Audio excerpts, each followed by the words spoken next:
Hello, నమస్తే. ఈరోజు topic వచ్చేసి పవన్ కళ్యాణ్ గారి వెనకాల పెద్ద కుట్ర జరుగుతుందా? ఎందుకంటే మొన్న పవన్ కళ్యాణ్ గారి ఆఫీసుకు ఫోన్ చేసి పవన్ కళ్యాణ్ గారిని చంపేస్తామని బెదిరించారు.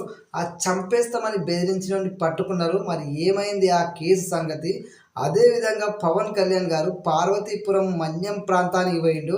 అక్కడ నకిలీ పోలీస్ అవతారంలో ఒకడొచ్చి పవన్ కళ్యాణ్ గారి సెక్యూరిటీ కోసం వచ్చినా అని చెప్పేసి మాట్లాడుతుంటూ పవన్ కళ్యాణ్ గారిని పరిశాన్ చేసిండు.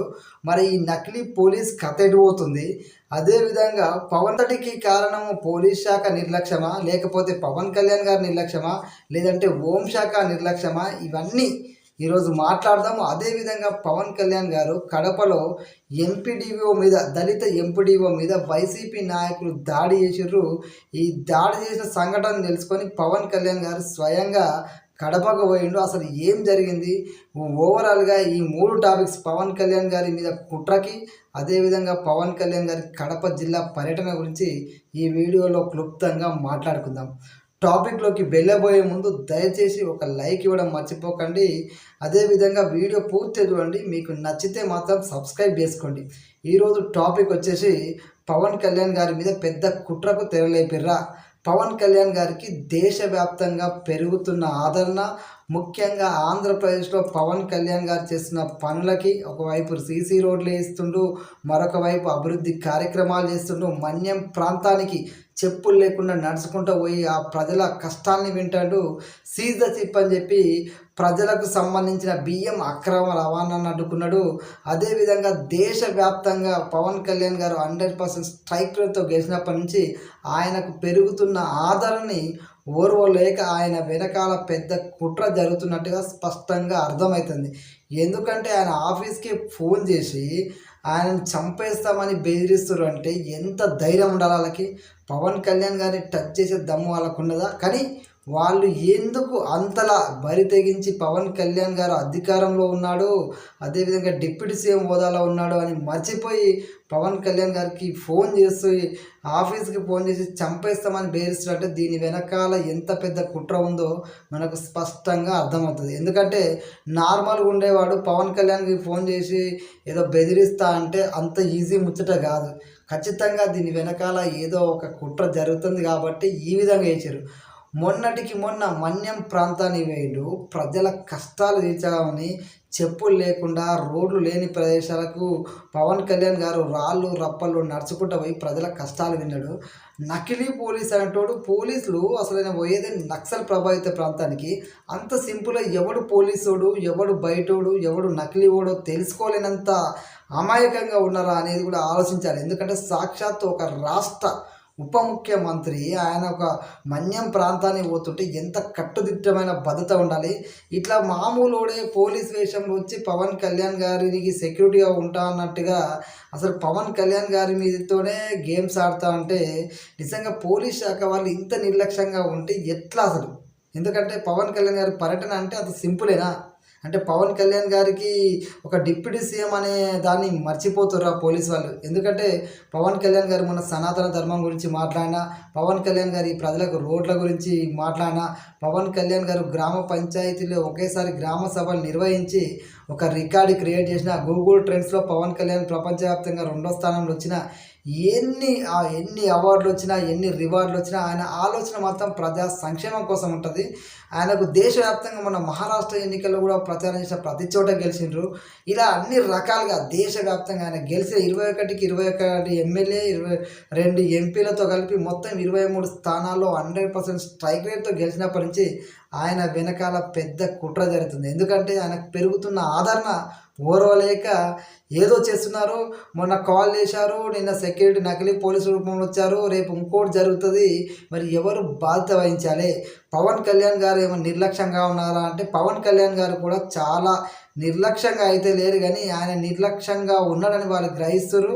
మనం పవన్ కళ్యాణ్ గారు కూడా ఖచ్చితంగా ఇంకా సీరియస్గా అడిగేయాలి.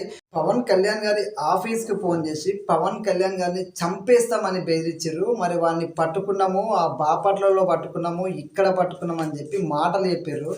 మరి వాడిని ఏ విధంగా శిక్షించారు, వాడు ఎవడు, వాడి కథ ఏందనేది ఇప్పటికీ చెప్పకపోవడం అనేది కూడా జన సైనికులకి తెలియదంటే నిజంగా. ఎందుకంటే జన సైనికులు అంటే పవన్ కళ్యాణ్ గారి కోసం ప్రాణమిష్టలు.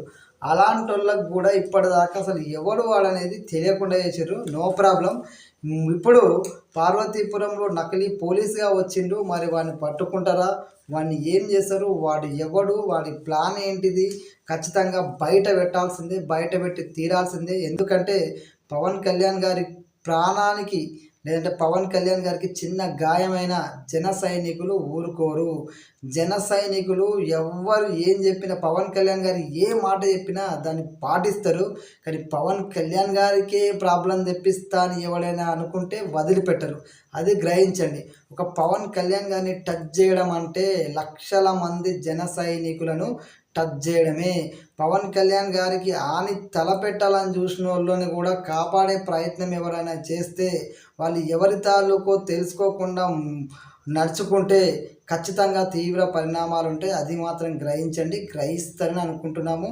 ఈ ఏదైతే రెండు ఫోన్ చేసి బెదిరించిండో వాడు, ఈ నకిలీ పోలీసు ఎవడు, ఈ రెండు విషయాలు ఖచ్చితంగా బహిరంగంగా ప్రజలకు చెప్పాలి, జన సైనికులకు చెప్పాలి. ప్రజల్లో ఒక ఆదరణ పొందుతున్న గొప్ప నాయకుడు పవన్ కళ్యాణ్ గారు. ప్రజల కోసం ఆయన పనిచేస్తాడు. ఆయన కోసం ప్రజలు ప్రేమతో ఎదురు చూస్తారు. అలాంటి వ్యక్తులకు ఖచ్చితంగా ఈ లక్షల మంది అభిమానించే నాయకుడి గురించి, నాయకుడి వెనకాల జరుగుతున్న కుట్రల గురించి ప్రజలకు తెలపాల్సిన బాధ్యత ఖచ్చితంగా ఉంది. ముఖ్యంగా జన సైనికులు ఆయన కనబడ్డప్పుడు ఆయన కోసం ఫోటోల కోసం, సెల్ఫీల కోసం ఎగబడకుండా పవన్ కళ్యాణ్ గారికి సెక్యూరిటీగా ఉండాల్సిన బాధ్యత జన సైనికుల మీద ఉంది. ఎందుకంటే ఆయన ఓడిపోయినప్పుడే ఆయనకు అండగా నిలబడ్డారు. ఆయనకు వీళ్ళే ఒక సెక్యూరిటీ లాగా, బౌన్సర్ లాగా అండగా నిలబడి అర్ధరాత్రి పవన్ కళ్యాణ్ గారిని తెలంగాణ ఆంధ్ర బార్డర్లో అడ్డుకుంటే, వర్షంలో సైతం మనకు అండగా నిలబడి అర్ధరాత్రి ఆయనను క్షేమంగా అమరావతి పార్టీ ఆఫీస్ చేర్చి ఆ ప్రజలు నిద్రపోకుండా అభిమానులు, కార్యకర్తలు పవన్ కళ్యాణ్ గారికి అంత అండగా నిలబడ్డారు. అలాంటి తెగువ ధైర్యం ఉన్న కార్యకర్తలు, జన సైనికులు, పవన్ కళ్యాణ్ గారి అభిమానులు. అలాంటిది ఇప్పుడు ఇన్ని జరుగుతున్నాయి కాబట్టి ప్రతి అభిమాని అలర్ట్ అవ్వాలి. ప్రతి అభిమాని ఈ విషయాన్ని సీరియస్గా తీసుకోవాలి. పవన్ కళ్యాణ్ గారికి చిన్న చీమ కుట్టినా కూడా ఎవడు అని చూడకుండా మీద పడతారు. అర్థం చేసుకోండి. పవన్ కళ్యాణ్ గారిని టచ్ చేయడం అంటే మీ ప్రాణాలతో మీరు చెలగాటమాడమే అనేది గ్రహించండి.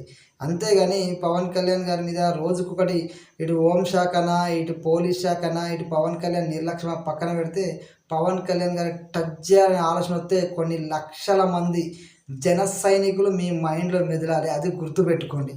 అదేవిధంగా పవన్ కళ్యాణ్ గారికి జన సైనికులు ఖచ్చితంగా రక్షణ కల్పించాలి. ఇలాంటి వాటి మీద ప్రభుత్వం మీద కూడా ఇంకా ఒత్తిడి తెప్పించాలి. ప్రభుత్వానికి ఖచ్చితమైన బాధ్యత ఉంది. పవన్ కళ్యాణ్ గారి గీత పడితే ప్రభుత్వంలో ఎంత పెద్ద స్థాయి నాయకుడున్నా, ఎంత పెద్ద వ్యక్తులున్నా, జన సైనికులు మాత్రం పవన్ కళ్యాణ్ గారి మాటను ఎంత గౌరవిస్తారో, పవన్ కళ్యాణ్ గారికి ఏమన్నా అయితే అంతే ద్వేషిస్తారనేది కూడా గ్రహించండి. ఇది మాత్రం మర్చిపోవద్దు. అదేవిధంగా పవన్ కళ్యాణ్ గారికి సెక్యూరిటీ ఇవ్వాల్సిన బాధ్యత పోలీస్ శాఖ మీద ఉంది. ఖచ్చితంగా బలమైన సెక్యూరిటీ ఇస్తారని ఆశిస్తున్నాము. మరొక వైపు పవన్ కళ్యాణ్ గారు కడప పర్యటన పోయిండు. కడపలో ఎంపీడీఓ మీద వైసీపీ నాయకులు దాడి చేశారు. పవన్ కళ్యాణ్ గారు సహజంగా తన కార్యకర్తలను అధికారంలో లేనప్పుడు టచ్ చేస్తేనే ఊరుకోడు. అలాంటిది పవన్ కళ్యాణ్ గారు పనిచేస్తున్న డిప్యూటీ సీఎంగా ఆయన ఉన్నాడు. ఆయన శాఖకు సంబంధించిన పదవిలో ఉన్న ఒక ఎంపీడీఓ మీద దాడి జరిగితే పవన్ కళ్యాణ్ ఊరుకుంటాడా? అందుకే ఊరుకోకుండా ఏకంగా ఎక్కడైతే దాడి జరిగిందో ఆయన హాస్పిటల్లో ఉండో ఆ కడప జిల్లాకే వెళ్ళిండు. ఆ కడప జిల్లాకు వెళ్ళిన సందర్భంలో అడుగడుగున ప్రజలైతే ఆయనకు నీరాజనం పలికారు. పవన్ కళ్యాణ్ గారికి కొన్ని హామీలు కూడా నెరవేర్చండి సార్, మాకు రోడ్లు లేవు, వాటర్ లేవు అని చెప్పేసి ఒక మాజీ సీఎం జగన్మోహన్ రెడ్డి పరిపాలించిన ప్రాంతం, ఒక ఎంపీగా, ముఖ్యమంత్రిగా, ఎమ్మెల్యేగా అన్ని రకాలుగా ఆయన పనిచేసిండు. కానీ అక్కడ ప్రజలు మాత్రం ఆయనను మాకు నీళ్ళు లేవు, రోడ్లు లేవు అని అడుగుతారు. అంటే ఎలాంటి పరిపాలన చేసినా మనం అర్థం చేసుకోవచ్చు. ఇవన్నీ పక్కన పెడితే పవన్ కళ్యాణ్ గారు ఆ డిప్యూటీ అది ఎంపీడీఓ గారి దగ్గరికి వెళ్ళి భరోసా ఇచ్చిండు, ఆ కుటుంబానికి భరోసా ఇచ్చిండు. ఒక ఏకంగా గవర్నమెంట్ అధికారులకి ఎవరైతే ఆ శాఖలో ఉన్నారో, ప్రభుత్వ అధికారులు ఎవరున్నారో మీకు నేను అండగా ఉంటాను, మీ మీద చీమ వాలినా ఈగ వాలినా నేను విడిచిపెట్టను, ఎంత పెద్ద స్థాయి నాయకుడైనా సరే మీకు హాని కలుగజేస్తే మీ మీద తిరగబడితే వాళ్ళకి నేనే డైరెక్ట్గా వస్తాను, వాళ్ళ అంతు చూస్తానని చెప్పేసి పవన్ కళ్యాణ్ గారు స్వయంగా కడపకు వెళ్ళి చెప్పిండు. ఎవరైతే ఎంపీడీఓ మీద దాడి చేసిండ్రో వాళ్ళని మాత్రము రోడ్డు మీద పరిగెత్తుకుంటూ పోలీసులు అయితే తగిన శాస్త్ర చేసిర్రు. పవన్ కళ్యాణ్ గారి పిలుపుతోటి, పోలీసులకు వచ్చిన పిలుపుతోటి ఖచ్చితంగా ఎవరైతే దాడి చేసిండో వాడిని మాత్రం రోడ్డు మీద పరిగెత్తించుకుంటూ తీసుకెళ్ళడం జరిగింది. తగిన బుద్ధి చెప్పడం అయితే జరిగింది.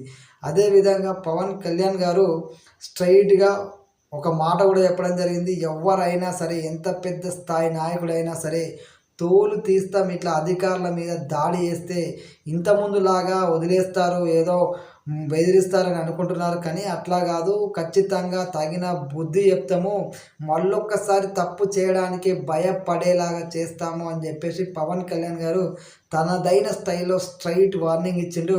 అడుగడుగున ప్రజల నీరాజనం పలికిండు, ప్రజా సమస్యలు విన్నాడు, ఎంపీడీఓ కుటుంబానికి, ఎంపీడీఓ గారికి ధైర్యాన్ని నింపిండు. ఒక్క పర్యటనలో రౌడీ మూకలందరికీ ఒక వార్నింగ్ కూడా ఇచ్చిండు, తోలు తీస్తా అని చెప్పేసి తనదైన స్టైల్లో వార్నింగ్ ఇచ్చిండు. పవన్ కళ్యాణ్ గారు ఫస్ట్ మాటలు చెప్తాడు, తర్వాత చేతల్లో చూపిస్తాడు, వినకపోతే మీ కర్మ మీరు అనుభవించేలా ఇస్తాడు.